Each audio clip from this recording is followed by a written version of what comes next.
PGT chemistry exam में very 10 important question आज part 1 में डिस्कस करते हैं। आज का पहला क्वेश्चन है साई रिप्रेजेंट। साई व्यक्त करता है, 4 ऑप्शन गिवन है आपको। Option A amplitude, option B wavelength, option C constant और option D none of these. इसका करेक्ट आंसर एम्पलीट्यूड यानी तरंग आयाम होगा। तरंग आयाम या फिर इसी को वेव फंक्शन भी कहते हैं। Wave function.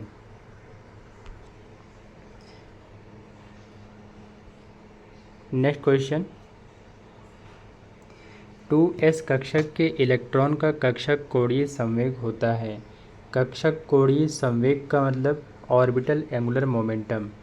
Orbital angular momentum का फॉर्मूला है m equal to square root of l into l plus 1 h upon 2 pi. इसी में l की वैल्यू पुटअप कर देंगे। s ऑर्बिटल के लिए l की वैल्यू 0 होती है, तो 0 into 0 plus 1 into h upon 2 पाई पुटअप करते हैं, तो इसका करेक्ट आंसर ऑप्शन बी आएगा 0।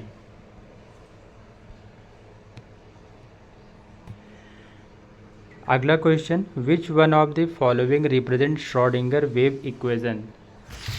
निम्नलिखित में कौन सा समीकरण श्रोडिंगर तरंग समीकरण को प्रदर्शित करता है। 4 ऑप्शन दिए गए हैं।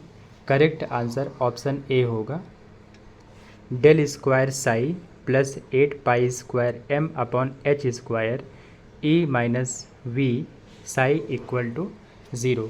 यहाँ पर डेल लाप्लासियन ऑपरेटर होता है, m mass of electron, h Planck constant, e total energy, v potential energy, psi is wave function. Correct answer option A. अगला question, which one of the following question represent van der Waals reduced equation of state. Van der Waals reduced equation का formula होता है option A. यहाँ पर option A correct है।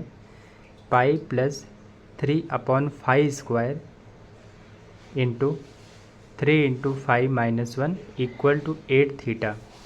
यहाँ पर जो पाई है ये रिप्रेजेंट करता है पी को, पी मीन प्रेशर, और 5 रिप्रेजेंट करेगा वॉल्यूम को,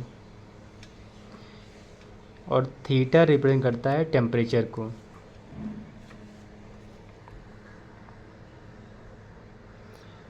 अगला question, neutron proton ratio for stable element is approximately. स्थायी तत्वों का न्यूट्रॉन और प्रोटॉन का अनुपात लगभग होता है। Correct option 1।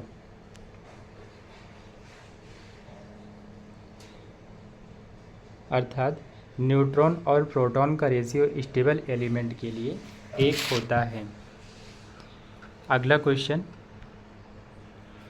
A certain reaction system absorb 3 into 10 to power 6 quanta of light per second. On irradiation for 10 minutes 0.002 mole of reactant was found to have reacted। n equal to given है। n यहाँ पर Avogadro number है जिसकी value है 6.023 into 10 to power 23। Quantum efficiency of the process is. आपसे quantum efficiency या फिर quantum दक्षता पूछा है। क्वांटम दक्षता, क्वांटम दक्षता या क्वांटम एफिशिएंसी का फॉर्मूला है number of molecule reacted upon number of quanta absorbed. क्या चीज़? Number of. अच्छा, इसको रिप्रेजेंट करते हैं 5 से, तो 5 equal to number of molecule reacted. कितने मॉलिक्यूल यहाँ पर रिएक्ट कर रहे हैं। खैर मॉलिक्यूल तो नहीं, यहाँ मोल गिवन है, तो मोल के साथ एवोगेड्रो नंबर से मल्टीप्लाई कर लेंगे तो मॉलिक्यूल में कन्वर्ट हो जाएगा।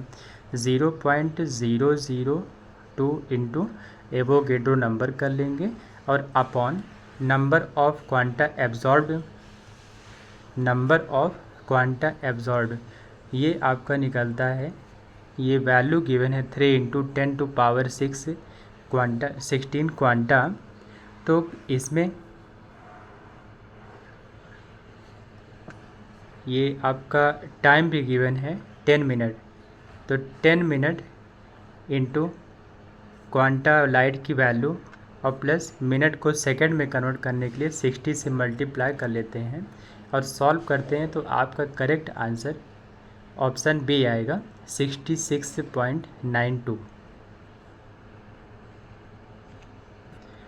अगला question, which of the following D orbital is an axial D orbital.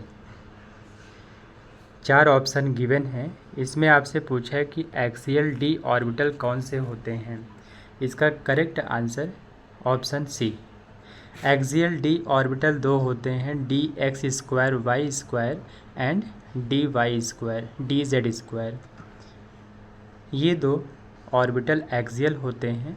बाकी dxy, dyz एंड dxz ये सब नॉन एक्सियल होते हैं। तो इस क्वेश्चन का करेक्ट आंसर ऑप्शन सी आएगा, दैट मीन dx² - y²। अगला question, the fine structure of atomic spectral line arises from. 4 option given हैं, इलेक्ट्रॉन स्पिन ऑर्बिट कपलिंग, इसका करेक्ट आंसर होगा ऑप्शन ए इज करेक्ट। अगला question, what electronic transition in a hydrogen atom occurs with an energy that corresponds to visible light. Visible light के लिए Balmer series है और Balmer series n = 2 value को represent करता है। अब यहाँ 4 ऑप्शन गिवन है, आपको देखना है कि ग्राउंड स्टेट में n = कहाँ पर है। तो ग्राउंड स्टेट में n = 2 बस एक ऑप्शन में है, इसीलिए करेक्ट आंसर ऑप्शन ए हो जाएगा, क्योंकि आपसे बोला है विजिबल लाइट। अगर विजिबल लाइट आता है तो n = 2 के लिए ग्राउंड स्टेट पर, दैट मीन बाल्मर सीरीज़। अगर लाइमन सीरीज़ है तो लाइमन सीरीज़ में यूवी लाइट होगा, और लाइमन में यूवी लाइट, बाल्मर में विजिबल लाइट, और इनको छोड़कर अदर में जैसे Lyman, Balmer, Paschen, Brackett, Pfund, Humphrey होते हैं सीरीज़, तो लाइमन में यूवी, बाल्मर में विजिबल, बाकी सीरीज़ में IR एक्टिव होगा। अगला question, the energy of an electron in the first orbit for helium ion in is -54.4 electron volt. Which one of the following is a possible excited state for an electron in the Bohr orbit of helium plus ion? Energy के लिए एक formula होता है, energy किसी भी orbit के लिए En = -13.6 Z²/n²।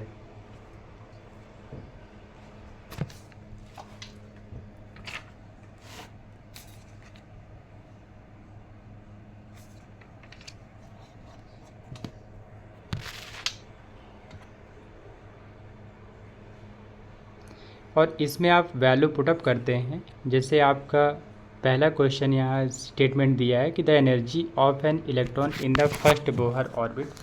तो फर्स्ट बोहर ऑर्बिट का मतलब n = 1 एंड हीलियम 1+ आयन के लिए है, तो हीलियम का एटॉमिक नंबर 2, Z की वैल्यू 2 पुटअप करते हैं, तो इसका आंसर निकल कर आएगा -54.4 इलेक्ट्रॉन वोल्ट।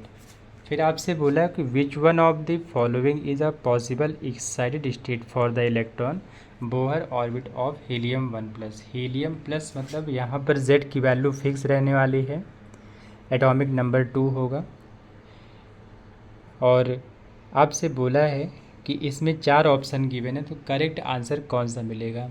अगर हम n = 3 फाइंड करते हैं, अगर n = 3 पुटअप करेंगे हीलियम के लिए और Z = 2, इस फॉर्मूले में पुटअप करते हैं तो आपका ऑप्शन सी इज़ करेक्ट हो जाएगा। Option C is correct.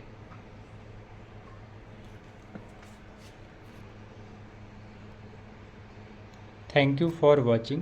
Please like video, subscribe the channel, press the bell icon.